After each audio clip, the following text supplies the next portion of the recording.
Hello, my esteemed students. Today's story is The Happy Prince, which is the best known of all Oscar Wilde's fairy tales. It is a sentimental tale which emphasizes the importance of self-sacrifice. Society during that time, just people based on their appearance, reputation, and fortune. And from the beginning, we are introduced to the Happy Prince as someone who is beautiful, as being described by other people. And this shows that he is only appreciated because he is covered with gold.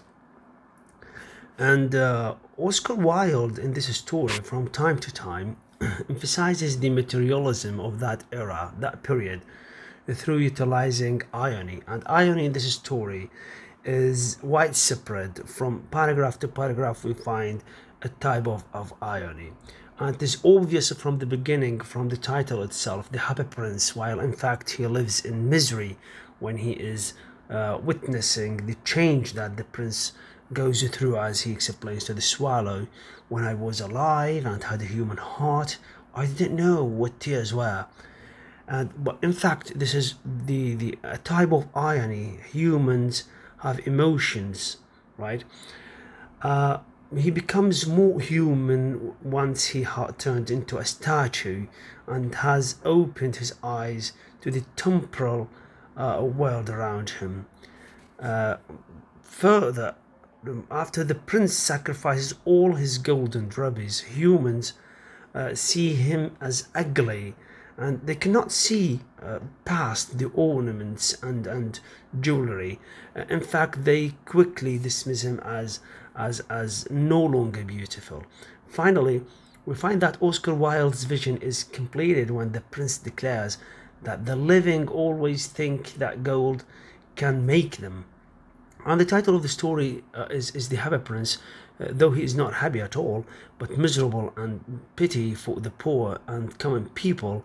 We find that he tries to sacrifice himself to help the poor, which is considered an act of charity.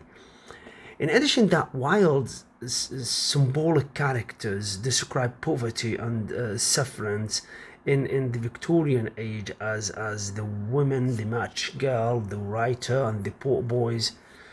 These people are very widespread during that era. Thus, the Victorian age is an uncharitable era in which the upper class looks down the lower class and never helps to lift them up. This is an introduction about the story. In fact, I'm going to analyze the story paragraph by paragraph, focusing only on those elements of the short story, just like the point of view, the narrator presence in the story, his judgments, his evaluations, his way of presenting the characters, the interaction between the characters, the types of irony, symbolic language, figurative language. All of these things are going to be covered. So follow me step by step. We are going to recognize all these elements in the text.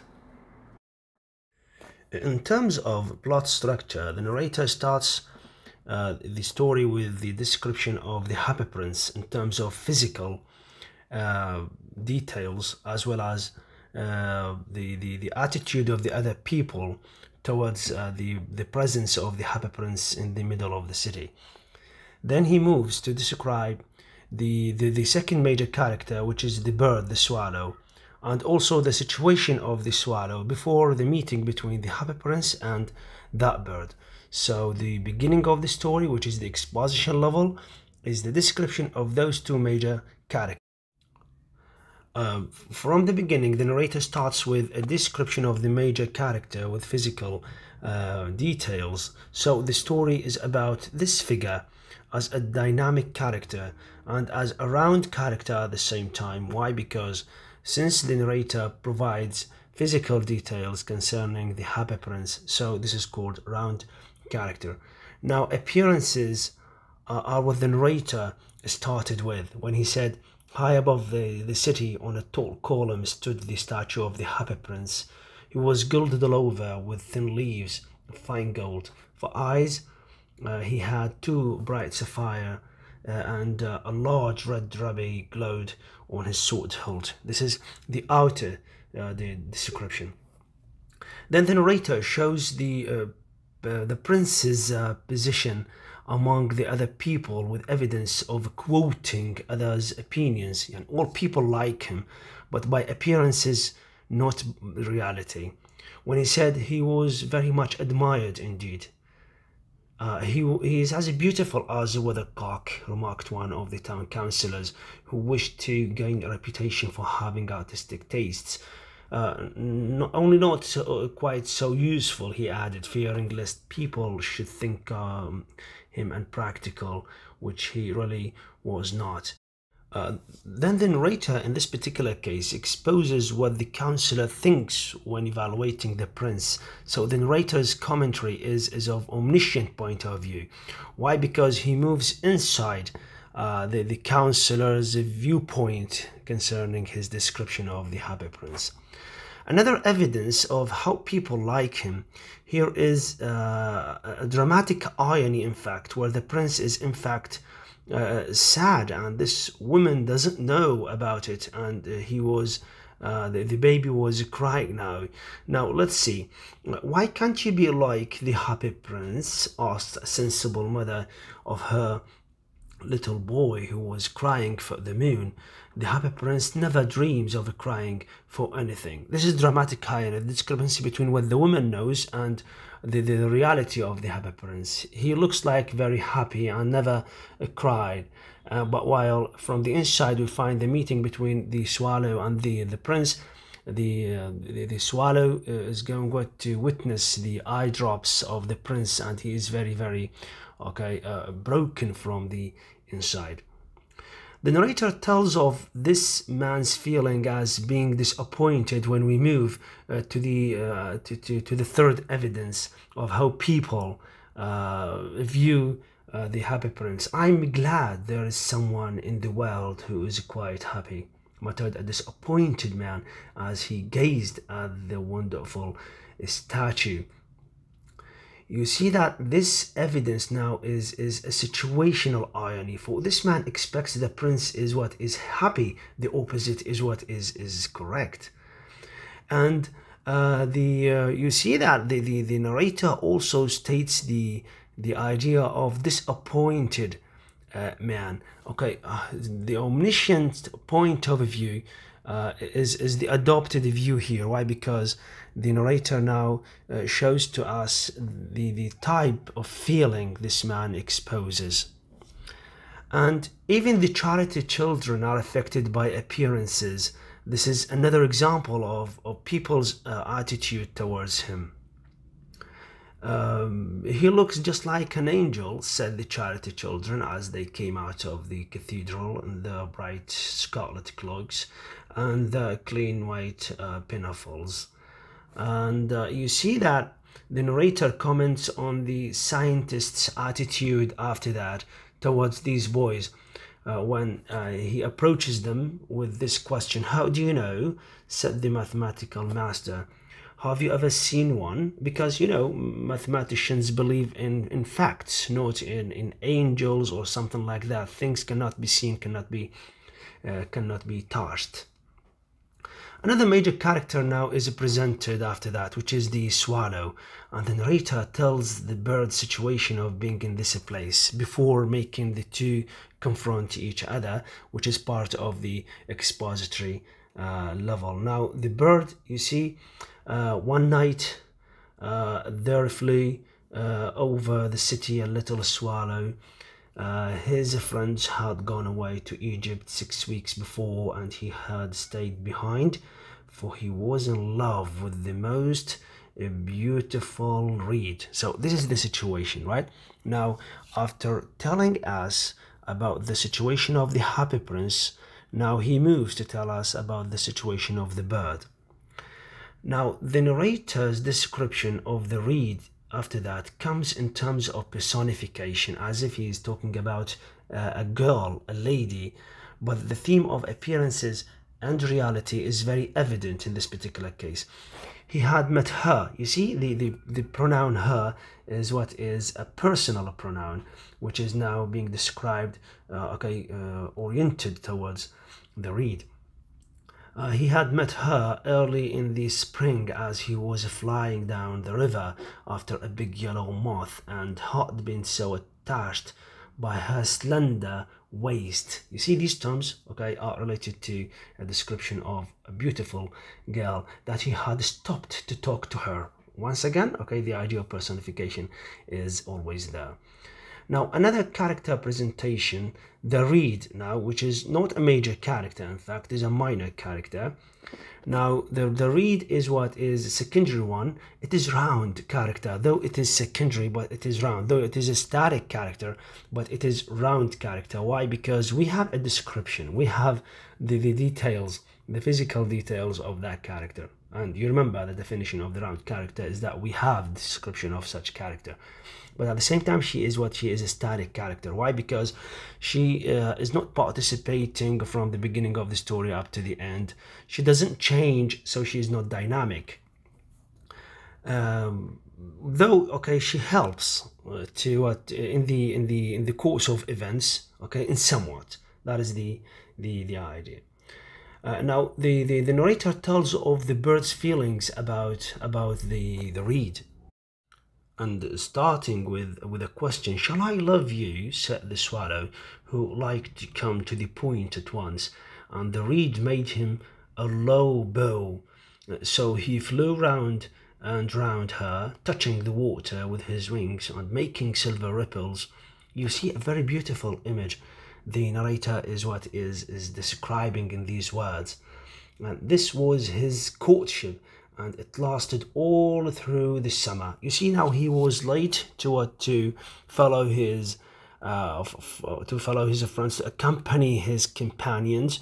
Why? Because he spent the whole summer flirting with this reed. And here in this particular case, the other birds, just like human beings, are also victims of the appearances, which is in particular they are referring to the idea of money when they say, "It is a ridiculous attachment," twittered the other swallows. "She has no money." And the pronoun "she" is what is a matter of personification, which is a figurative language, and too far many relations, you see, appearances. And indeed the river was quite full of reeds. Then when the autumn came, they all flew away. This is what the narrator here is trying to tell us, that the time is about to come for the leave to another place. Now we have another personified reference to the reed in the coming paragraph. After they had gone, he felt lonely. This is what the situation of the bird, why he is left behind, just because of he is in love with the reed, and began to tire of his lady love. He started to feel disappointed. "She has no conversation," okay, he said. Now, the bird now is what is thinking, and the narrator is inside the bird's mind. You see, and I'm afraid that she is cooked with, and for she is always flirting with the wind. Now this is interior monologue, and certainly whenever the wind blew, the reed made the most graceful courtesies. I admit, this is said directly by the narrator through the bird's words. Okay, so it is a free direct style. I admit that she is domestic, he continued, but I love traveling, and my wife consequently should love traveling also. This is his plan. This is his feeling. You remember, the omniscient narrator is the narrator who is trying to show to us the other characters' plans and feelings and attitudes. So the narrator comments on the bird's attitude towards the reed, and this comment is evaluative and judgmental in this particular moment. Now, interior monologue is what the narrator is showing to us through the bird's internal suffering.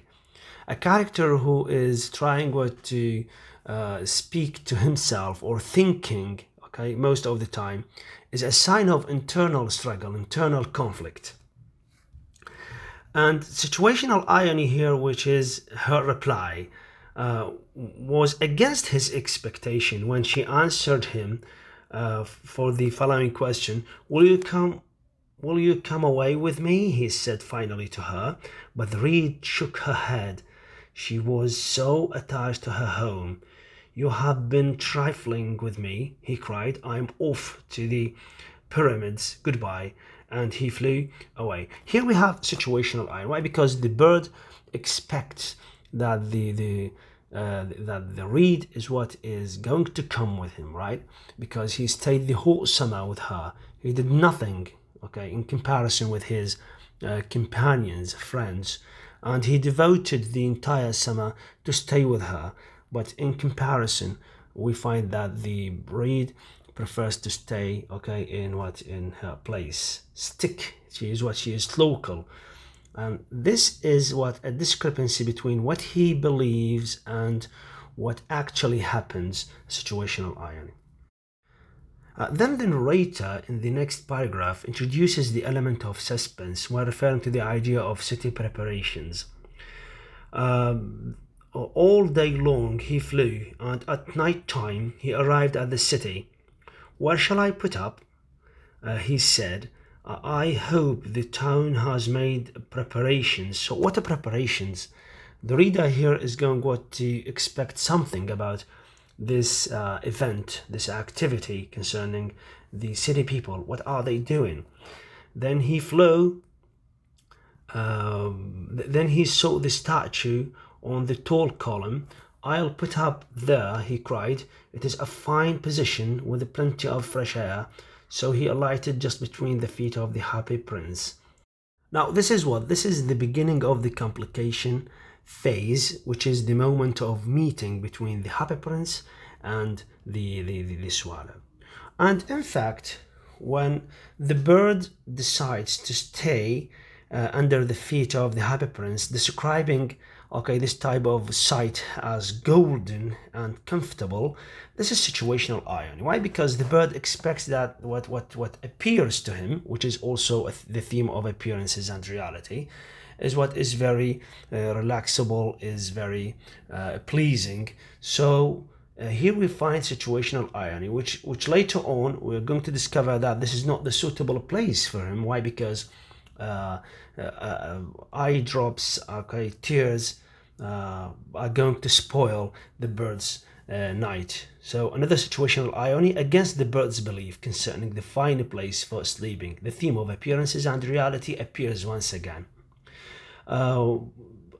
He said that I have a golden bedroom, he said softly to himself as he looked round, and he prepared to go to sleep. But just as he was putting his head under his wing, a large drop of water fell on him. What a curious thing, he cried. There is not a single cloud in the sky. The stars are quite clear and bright, and yet it is raining. The climate is in the north of Europe is really dreadful. The reed used to like the rain, but that was merely her selfishness. So reference to realistic setting here to add some reality to the story when he said in this particular description, this paragraph about the north of Europe. So this is a realistic setting. And a comparison later on is going to be made between the chimney spot and the golden bed. At the level of appearances, right, we find that the chimney spot is very dirty, but it is comfortable, while the golden bed, which is a reference to the ground of the feet of the prince, though it is gold, right, but it is not comfortable. What is the use of a statue if it cannot keep the rain off? He said. I must look for a good chimney spot, and he determined to fly away. After that, we have another suspense, but in form of a question addressing the narratee here, right? Before he opened his wings, a third drop fell, and he looked up and saw. You see, this is a long slash, right?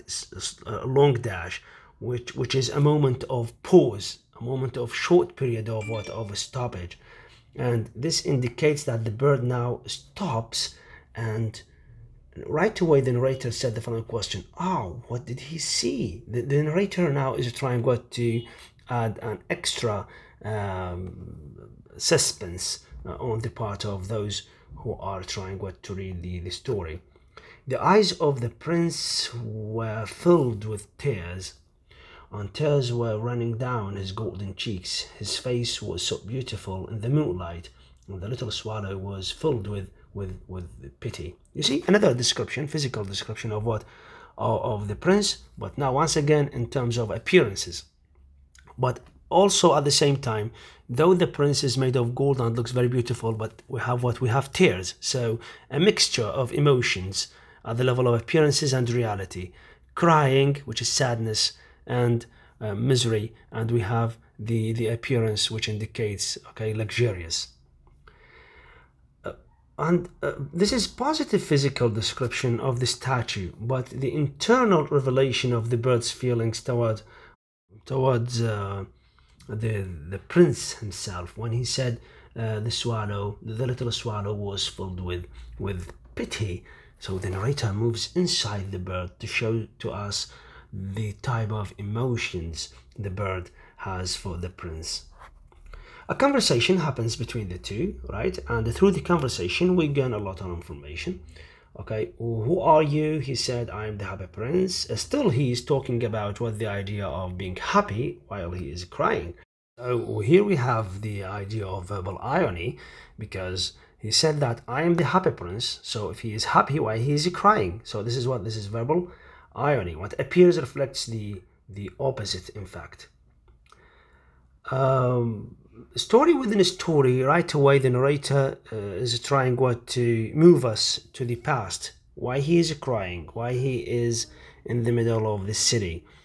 So this style, which is a flashback, a story within a story structure, helps readers and the bird itself to learn a lot about the situation of the happy prince. So the frame story, which is the meeting between the bird now and the prince, includes another story, which is the story now presented by whom? By the happy prince.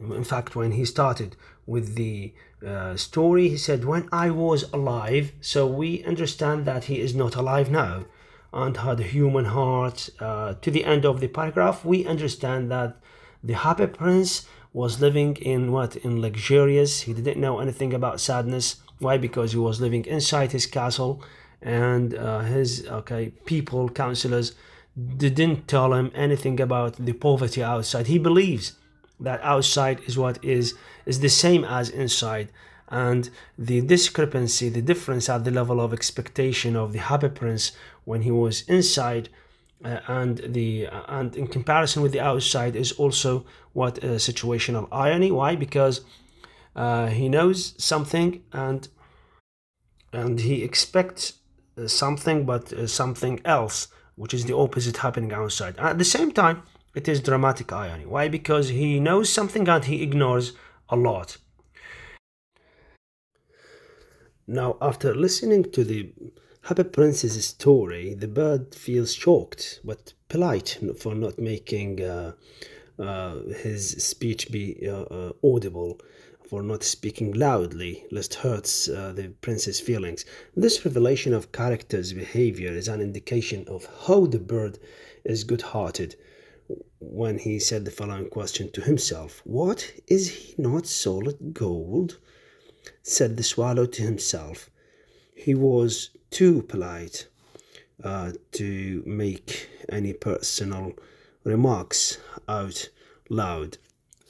Now, the first mission the bird should accomplish, the prince's voice is made low and musical in an attempt to emotionally affect the bird's response.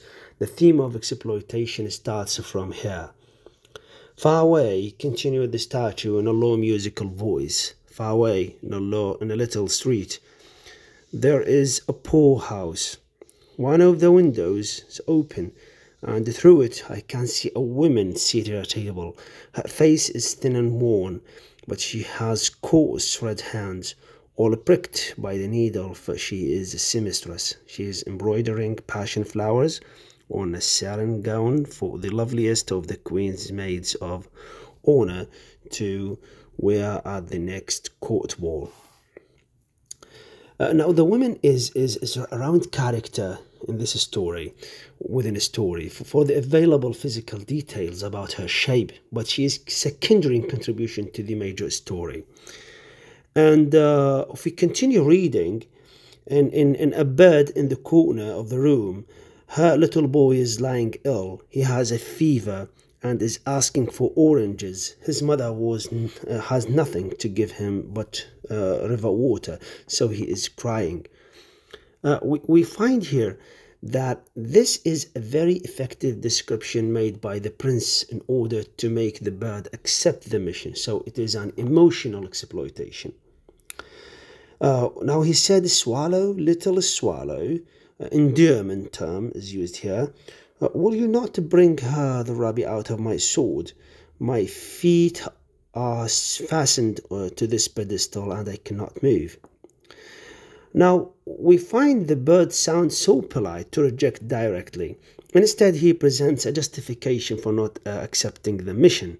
I am waited for in Egypt, said the swallow. My friends are flying up and down the Nile and talking to the large lotus flowers. Soon they will go to sleep in the tomb of the great king. The king is there himself in his painted coffin. He is wrapped in yellow linen and embalmed with spices. We find here that the narrator from now on will show us through the swallow's eyes and mind how wonderful various images about remote or near places are, a technique pertain to the literary movement of aestheticism. Now the bird describes the marvelous scene in Egypt, which he is supposed to be there with his friends. Now the theme of appearances is stated here once again when describing the pharaoh. Around his neck is a chain of pale green jade, and his hands are like withered leaves. The description is what is accomplished through the use of simile at the same time. Now the prince appears indifference to the bird's necessary departure, which is a reference to the theme of selfishness, for the prince cares only about his needs. When he said, swallow, swallow, little swallow, said the prince, will you not stay with me for one night and be my messenger? The boy is so thirsty and the mother so sad. So he exploits the emotions of the bird. And when he mentions the mother's pitiful condition, of course he's trying to have some sort of effect inside the bird. The response once again is made by the bird, which is also another polite response, which is another indirect refusal with another justification. Now concerns being hit by stones thrown by boys. I don't think I like boys, answered the swallow. Last summer, when I was staying on the river, there were two rude boys, the miller's sons, who were always throwing stones at me. They hit me. They never hit me, of course. We swallows fly far too well for that, and besides, I come of a family famous for its agility. So the bird is very proud of himself, since he descends from the genius of birds, which fly very swiftly, and but still it was a mark of disrespect. Now the happy prince behaves in a way that indicates sorrow. So the prince shows how sorrowful he looks on purpose to convince the bird, which is a theme of exploitation. But the happy prince looked so sad that the little swallow was sorry. It is very cold here, he said, but I will stay with you for a night and be your messenger. In fact, the bird acts as a camera character to picture out the marvelous appearance of the city from above.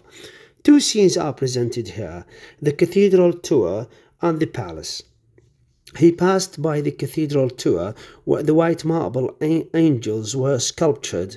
He passed by the palace and heard the sound of dancing. A beautiful girl came out on the balcony with her lover. How wonderful the stars are, he said to her, and how wonderful is the power of love. I hope my dress will be ready in time for the state ball, she answered. I have ordered passion flowers to be embroidered on it, but the seamstresses are so lazy. Irony of situation here concerns the presentation of two contradictory images: the dancing inside the palace and the suffering and poverty outside.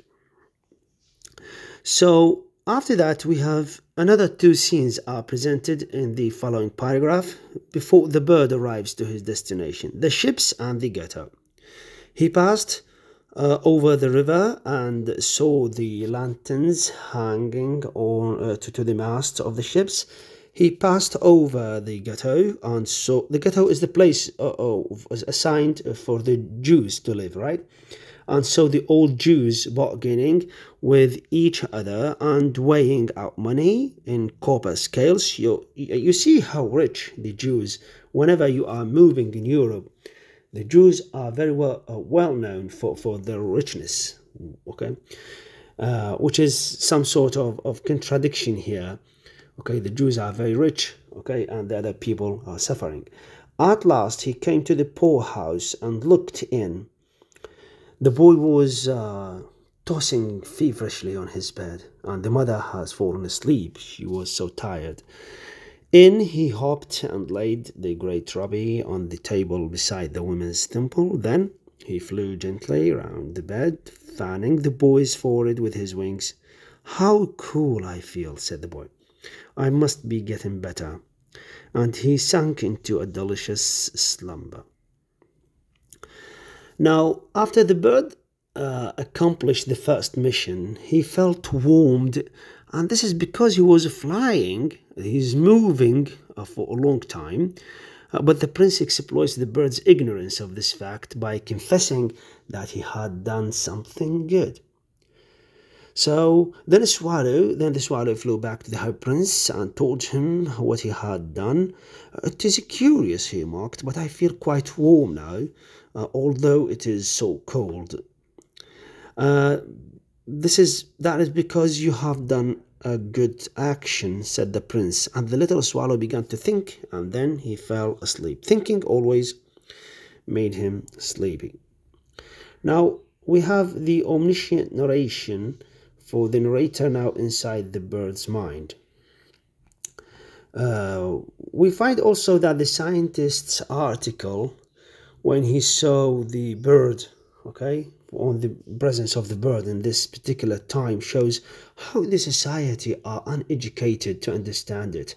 Satire is evident here for such people who only care for appearances. Now when day broke, he flew down to the river and had a bath. What a remarkable phenomenon, said the professor of ornithology as he was passing over the bridge. Ornithology is the science of birds. A swallow in winter, this is a exclamatory mark. It means it is not a suitable time, a suitable place for such a bird. And he wrote a long letter, it is article, about it to the local newspaper. Everyone quoted it. It was full of so many words that they couldn't understand. This is satirism. The writer, is trying to attack the aspect of knowledge concerning those people because they are concerned only about what appearances. Then we have apostrophe. When the bird said, "Night, I go to Egypt." He's speaking to no one, right? To a silent listener, said the swallow, and he was in high spirits at the prospect. He visited all the public monuments and sat a long time on top of the church steeple. Wherever he went, the sparrows chirruped and said to each other, "What a distinguished stranger!" So he enjoyed himself very much. Why? Because the description he understands as positive from the word distinguished. The city is really fabulous from the outside, and this is made known through the bird's description. So the bird here is acting just like a camera character. Now the happy prince once again asks the swallow to do another job. Swallow, swallow, swallow, said the prince. Will you not stay with me one night longer? Now the bird is what is giving another beautiful description concerning a place which is not the place we can see in the city, which is it is a remote place. I am waited far in Egypt. This is an indirect refusal also, answered the swallow. Tomorrow my friends will fly up to the second cataract.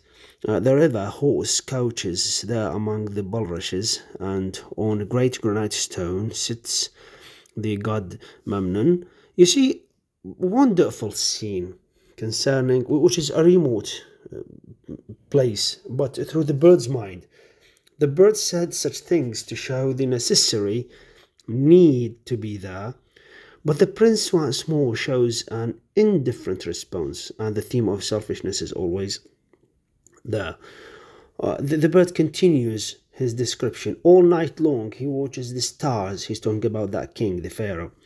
And when the morning star shines, he utters one cry of joy, and then he is silent. At noon the yellow lions came down to the water's edge to drink. They have eyes like green barrels, and their roar is louder than the roar of the cataract. You see, we have metaphor or like, and the roar of the cataract. The use of simile and metaphor makes the description more effective and more powerful. Now we have what we have. Such figurative language is repeatedly used in order to enhance the bird's description. Another person that the prince is going to sacrifice something for him now, which is about the young man, which is supposed to submit his play in the right time for the city preparation. This young man is another round character. Why? Because there is some sort of physical details concerning this character, but it is a static one. Why? Because it contributes to the story but not participates in the actions and events. Swallow, swallow, to swallow, said the prince. Far away across the city I see a young man in a garret. He is leaning over a desk covered with papers, and in a tumbler by his side there is a bunch of withered violets. It means the idea of death. His hair is brown and crisp, and his lips are red as pomegranate. You see, the description is accompanied by the figurative language in terms of simile. And he has large and dreamy eyes. These are what physical details, so he is a round character. He's trying to finish a play for the director of the theater, but he is too cold to write anymore. There is no fire in the grate, and hunger has made him faint. You see, this is another emotional touches, right, concerning the prince, which is made in this paragraph, and are formulated for the purpose of exploiting the bird's emotions to force him to stay longer. And we find here that the next paragraph, we find that the narrator's comment is judgmental and evaluative concerning the bird's decision to stay. I will wait with you one night longer, said the swallow, who really had a good heart. This is the comment made by the narrator, which is evaluative and judgmental. Shall I take him another rubby? Alice, I have no rubby now, said the prince. My eyes are all that I have left. They are made of rare sapphires, which were brought out of India 1,000 years ago. Pluck out one of them and take it to him. He will sell it to the jeweler and buy food and firewood and finish his play. You see that the theme of sacrifice starts from here to show up how the prince commences to grant one of his eyes for his miserable people. So sacrifice, real sacrifice, starts from this particular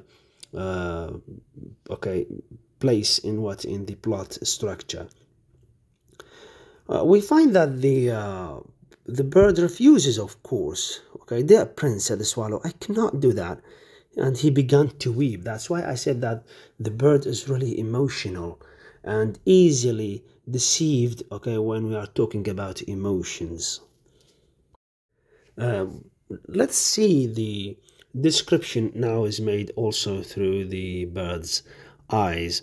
So the swallow plucked out the prince's eye and flew away to the student's garret. It was easy enough to get in, and as there was a hole in the roof, through this he darted and came into the room. The young man had his head buried, which is metaphor, okay, the word buried here, in his hands. So he didn't hear the flutter of the bird's wings, and when he looked up, he found the beautiful sapphire lying on the withered violets. So the bird accomplished the second mission. Now he said, I am beginning to be appreciated. He cited, okay, this is said by whom? By this man. This is from some great admirer. Okay, this is said by the man, okay, to whom the sapphire was granted.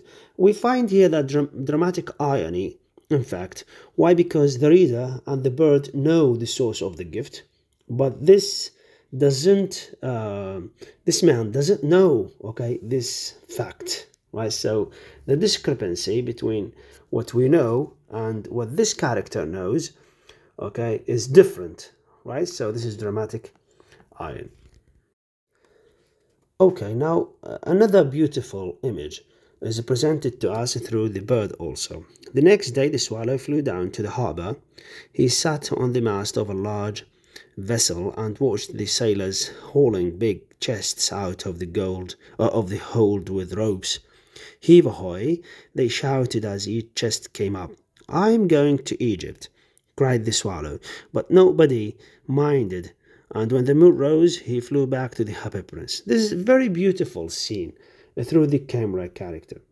Now when the prince, okay, moves back to the happy prince, we find a very beautiful and sensory image of a remote setting presented through the mind of the bird as an answer to the prince's request to stay once more. Swallow, swallow, little swallow, said the prince, will you not stay with me one night longer? He said, it's winter, answered the swallow, and he moves on to describe that beautiful setting, which is not in this particular setting the bird is talking about. It's winter, answered the swallow, and the chill snow will soon be here. In Egypt, the sun is warm on the green palm trees, and the crocodiles lie in the mud and look lazily about them. My companions are building a nest in the temple of Baalabek, and the pink and white doves are watching them and cooing to each other. You see, this is just like a comparison between what his companions are doing there in the warm weather and what is happening now, which is colder and colder, and means that he is sooner or later will die. And so the theme of exploitation and selfishness is very evident when the prince is going to insist on the birds staying, right? So that is the idea. In the right away, the prince ignores the necessary condition of the bird to fly to Egypt. Now he orders him directly. In the square below, said the happy prince, there stands a little match girl. Now he tells the story of this little match girl, and in a very emotional and effective style, in order to affect the bird to stay longer. In the square below, said the happy prince, there stands a little match girl. She has let her matches fall in the gutter, and they are all spoiled. Her father will beat her if she doesn't bring home some money. And she is crying. She has no shoes or stockings, and her little head is bare. Pluck out my other eye and give it to her, and her father will not beat her. This is another secondary character, but it is a static one. It is not around because we don't know details about her appearance. Or we can say that it is she's a round character because we know that she is little kid, right? And she is poor. It's enough. The prince here is very selfish now and indifferent to the bird's physical condition, and the emotional image that affects the bird to do the mission is presented once more. The prince's style works and exploits the bird. "I'll stay with you one night longer," said the swallow, "but I cannot black out your eye. You would be quite blind then." Now, this is another sacrifice, in fact, made by whom? By the prince himself, when he is trying to grant the second eye to one of the miserable people. When the bird accomplished this mission once again, we find the climax comes right away when the bird decides to stay with the happy prince forever. Why? Because the prince now is not able to see. He becomes blind. So the climax is what is here. The bird decides to stay with the prince, and the prince gets blind, and this shows how the bird is really easily affected and how he appears so emotional at this particular moment. Then the swallow came back to the prince. "You are blind now," he said, "so I will stay with you always." Now, as readers, we expect that the prince is going to accept this offer, but on the contrary, we find the following answer. "No, little swallow," said the prince, the poor prince. Now, he is called poor, not happy. "You must go away to Egypt." Here we have situational irony. Why? Because as readers, we expect that the prince will be delighted to hear the bird's decision to stay. But the prince's answer is what is against our expectation. So this is situational irony. And now the prince is being described as poor, not happy, since he got blind now. "I will stay with you always," said the swallow, and he slept at the prince's feet. Why? Because he is tired. So that is the idea. Now, from now on, we have the resolution phase in the plot structure starts. All the next day, he sat on the prince's shoulder and told him stories of what he has seen in strange lands. He told him of the red ibises and so on and so forth. So several stories. But what we can now see that the prince is careful only about hearing stories concerning his people. The misery, right? He is not trying to listen to those wonderful stories. He wants to sacrifice everything, right? Now it comes to the leaves that cover his body, golden leaves. So the bird became the prince's eyes, starting to entertain the prince with good views. The language of description is full of metaphors and similes. Remember that. So the prince is thinking only about the people's needs, which is an incarnation of the theme of sacrifice. "Dear little swallow," said the prince, "you tell me of marvelous things, but more marvelous than anything is the suffering of men and of women.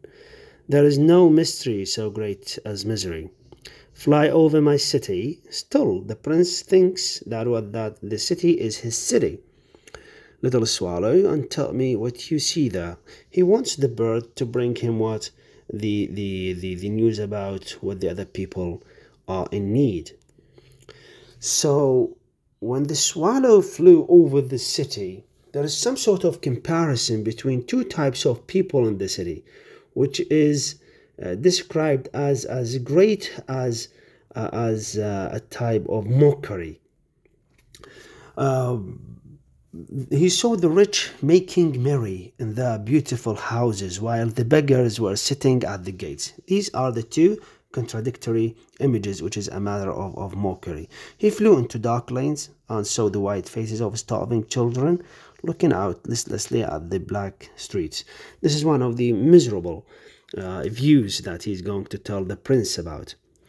Under the archway of a bridge, two little boys were lying in one another's arms to try and keep themselves warm.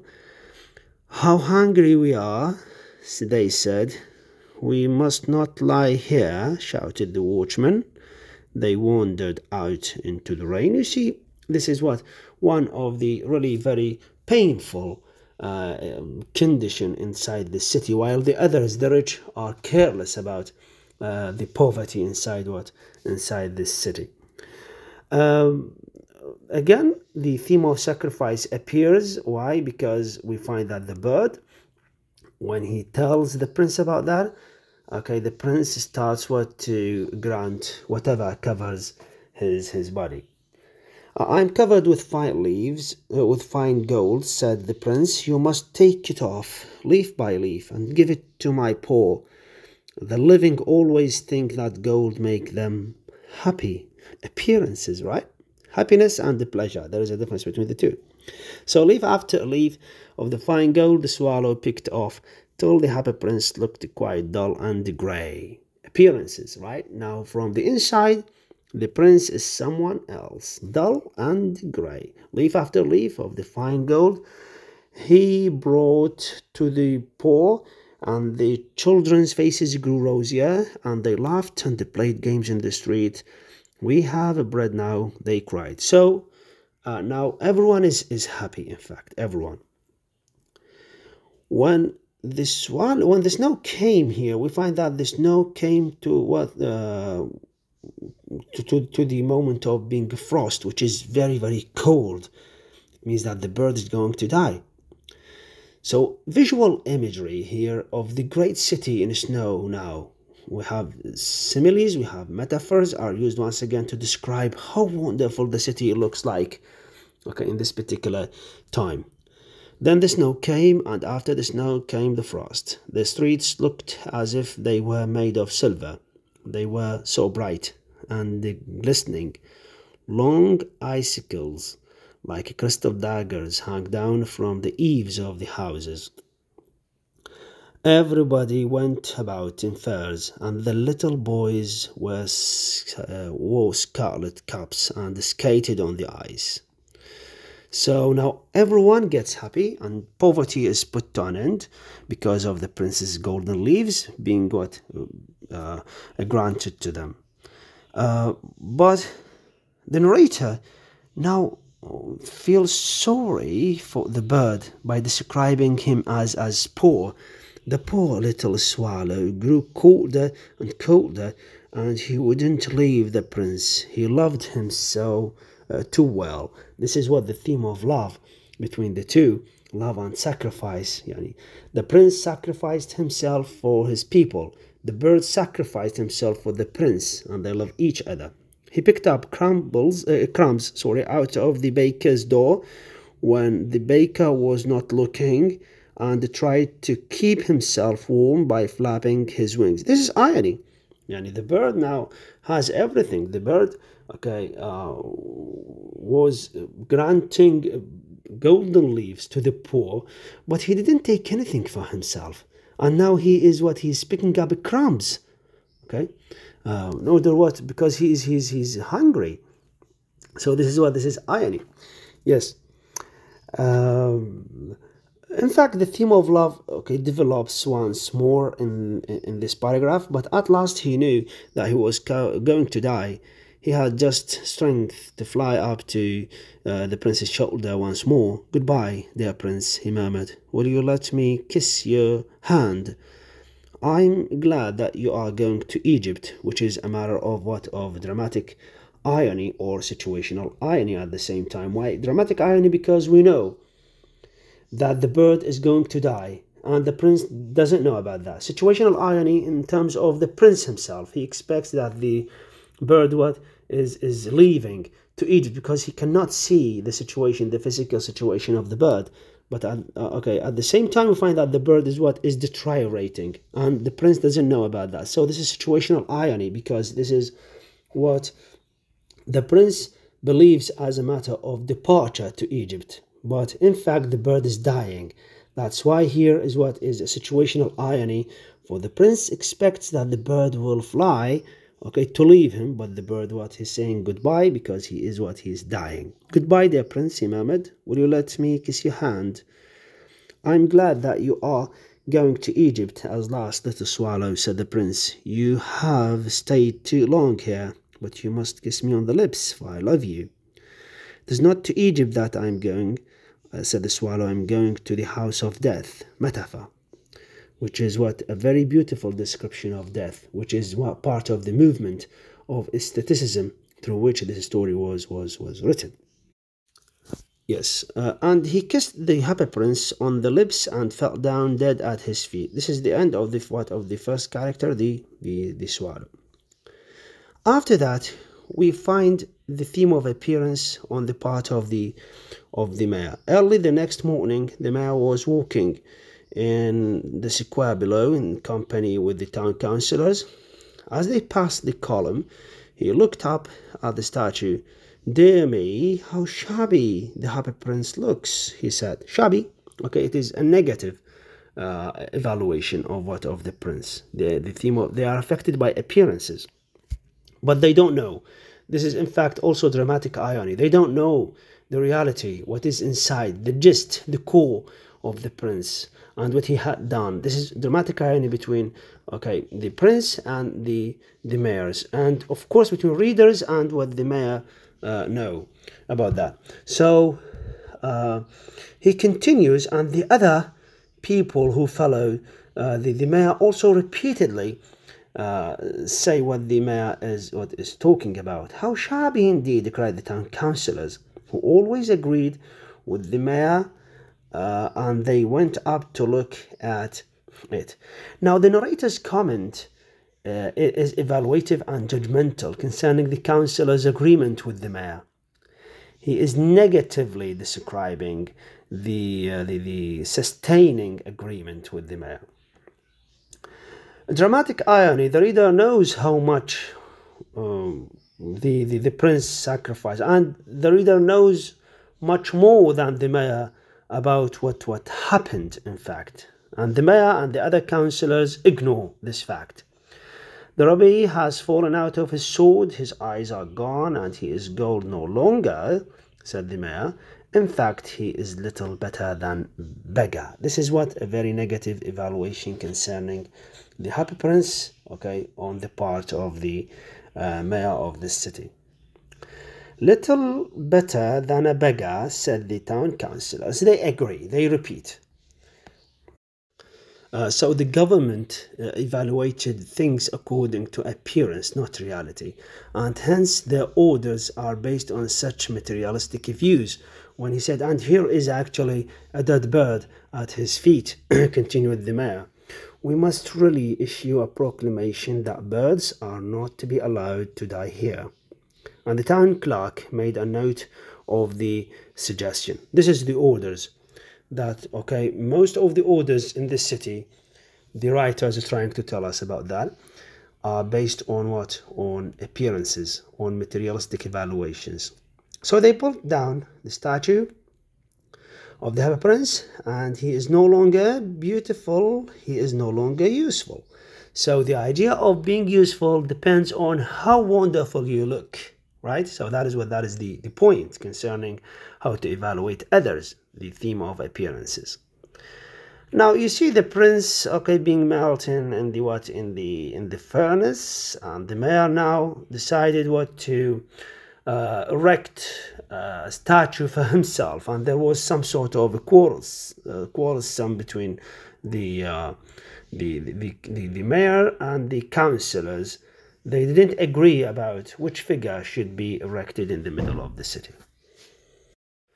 When he said, of myself, said each of the town councillors, and they quarrelled. When I last heard of them, they were quarrelling still. This is said by the narrator, as if the narrator is a witness to add reality to the story. But in fact, we find that God, when he sent the angel, to find two most precious things in the city, right? So the angel's choice for the prince and the bird which is a matter of not based on appearances, right? Though they are shabby, they are dirty, and they are dead, but what is inside is greater than, okay, the outside. So God praises the angel for his right choice. So the prince and the swallow are what are praised to be what to be in paradise for the sake of their sacrifice to help the poor. This is the end of the story, and the moment after the bird's decision to stay with the prince is the climax. After that, the resolution, and when the happy prince dies and the bird dies, we find the moment of what, of the conclusion, which is the last stage in the plot structure.